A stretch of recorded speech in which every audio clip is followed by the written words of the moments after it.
The snowboarder Jeremy Jones arrived at the Adamjela Mountains on Svalbard, an island above the Arctic Circle, about after 30 hours of tundra crossing on a rattling snowmobile convoy in April 2011.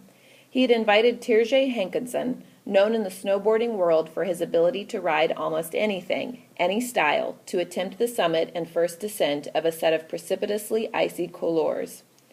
As the men arrived at midnight to get their first look at the steep chutes they would be climbing, the skies were still filled with endless sunlight, and something occurred to Jones that he had not anticipated, despite years of diligent planning. Man, I hope Terje's even up for this, he thought, signaling just how daring his snowboarding exploits had become. Hankinson grew up a 3-hour flight from Svalbard, but never knew it held mountains as impressive as the Adamjela. My first reaction was, wow, he said. He eventually accepted the challenge, riding his lines with his usual brio, but said that hiking up those sheer walls had gripped him more than he could remember. The same might be said about many of the partners Jones invited on his backcountry adventures, because for the past few years he has committed himself to summits and descents around the world that are groundbreaking in size, scope, and degree of vertical exposure. He's pushing technical snowboarding, meaning very critical turns on really steep terrain, and executing like no one else, said Lucas DeBari, another expedition partner and a free-riding standout from the state of Washington. Other guys are going bigger off cliffs or going faster, but no one is pushing technical snowboarding on lines of consequence like he is.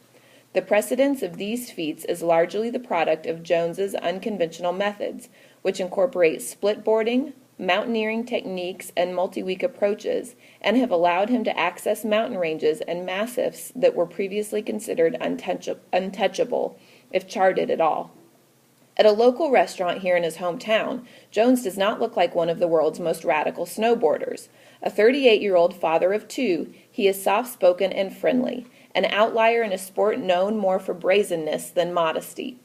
But for more than 2 decades, as snowboarders have started trends and realized Olympic ambitions, Jones has pursued a singular dream, riding some of the biggest significant mountains in the world. Over a veggie burger stacked with bacon, he traced his evolution from an alpine racer from Cape Cod, Massachusetts, to an elder statesman of snowboarding in Lake Tahoe, California. Jones followed his 2 older brothers to Jackson, Wyoming, when he was 16. Soon after, he took his first trip to Alaska, where he said he lived in his car for months. Jones met his wife, Tiffany, a former competitive snowboarder, in Lake Tahoe.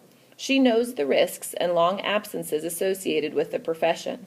I watch all of his movies, she said in a telephone interview, and if he does something unnecessarily dangerous, I'll call him on it.